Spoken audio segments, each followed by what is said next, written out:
3. KH Miftah Maulana Habibur Rahman, SPD, sebagai Utusan Khusus Presiden Bidang Kerukunan Beragama dan Pembinaan Sarana Keagamaan. 4. Dr. H.C.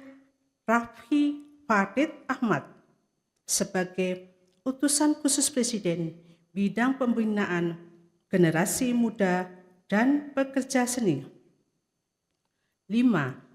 H. Ahmad Rida Sabana, PSD, sebagai Utusan Khusus Presiden Bidang Usaha Mikro, Kecil dan Menengah, Ekonomi Kreatif dan Digital.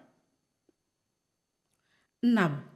Profesor Mari LK Pangestu, PSD, sebagai Utusan Khusus Presiden Bidang Perdagangan Internasional dan Kerjasama Multilateral.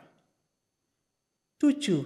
Sita Anjani SOS MSc, sebagai Utusan Khusus Presiden Bidang Pariwisata.